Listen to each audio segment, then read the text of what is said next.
Alright, Lightfall should be up tomorrow or the next day by the time this goes up, depending on if I actually edited this in time. But one thing that I definitely did want to mention before Lightfall launches is why everyone is raving about Riptide for Lightfall. Why not the other three stasis fusions? Well, Riptide is a rapid-fire frame stasis fusion rifle that was introduced in Season of the Haunted and may be the best weapon in the Crucible pool currently. It was very hyped when it first came out because it had access to just tons of good perks for fusion rifles for PvE, and it can roll field prep, auto-loading, and lead from gold in the first slot, as well as chill clip, golden tricorn, and vorpal weapon in the second slot. Bungie has already mentioned that it will be much less restricting to combat champions in Lightfall, and Riptide was picked very early on to be the champion slayer for Lightfall. Overloads can be stunned in one burst just from being slowed by chill clip, and a second burst will effectively freeze and stun an unstoppable champion.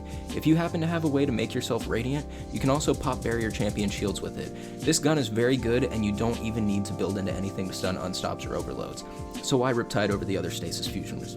First up, the newest stasis fusion rifle, Arvindale FR6. This thing has an even better third column trait to pair with chill clip, with that being reconstruction.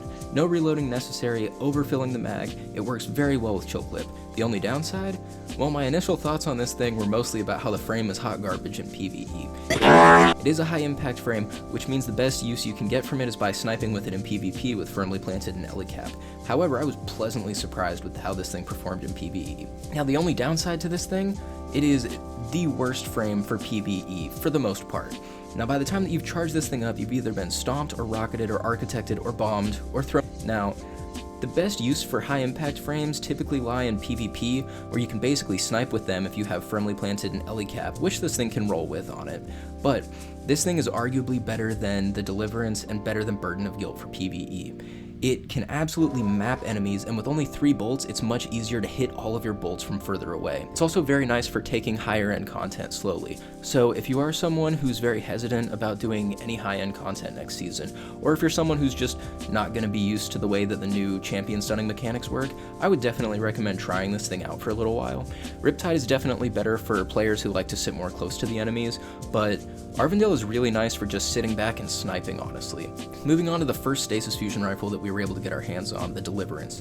This thing is a PvP fusion rifle. You should be running this thing with Rain of Fire and Vex Mythoclast in PvP. Yes, it can get Compulsive Reloader and Chill Clip, or even Demo and Chill Clip, or even Cornered and Chill Clip. And while none of the other fusion rifles on this list can get Demo and Chill Clip, these are not bad combos, but auto-loading and Lead from Gold are just much better third column perks than Compulsive, Cornered, or even Demo.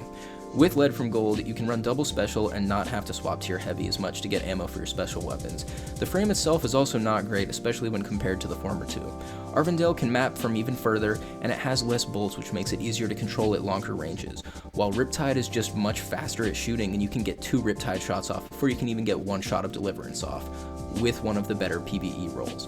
Now, you can change that with Cornered, but that requires a very risky playstyle, especially for higher end content with champions, so I just can't recommend something like that.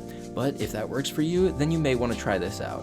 Again though, the charge rate is just not that good, and it's not really worth the long charge time when you could be investing in something like Arvindale. Now, the final fusion rifle on this list is Burden of Guilt. The Adept or normal versions, it doesn't really matter, neither of them is good for PvE. Perpetual Motion and Chill Clip is the best combo for PvE, but it is an adaptive frame fusion rifle. That means that it's only got slightly better range and stability than a Rapid, while putting out almost identical damage numbers. With Perpetual being in the first slot, Riptide completely outperforms it with its access to field prep, auto-loading, and Lead from Gold. Now, I hope you all found this helpful. When I was initially writing the script for this before getting all the footage, I honestly thought that Burden of Guilt was going to be the only other okay one, but was really surprised by Arvindale. That thing is just so fun to use.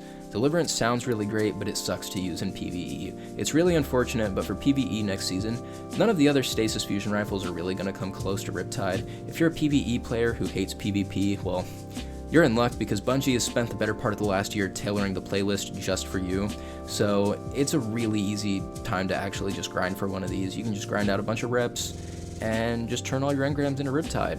Now, I'll be dropping content all next week when Lightfall launches, and pretty heavily the following week since I've got spring break and won't really have much to worry about, so if you guys want to keep up to date with even more content, don't forget to drop a like, sub, all that stuff. It helps support the channel, and I'd really appreciate it, and I will catch you guys later.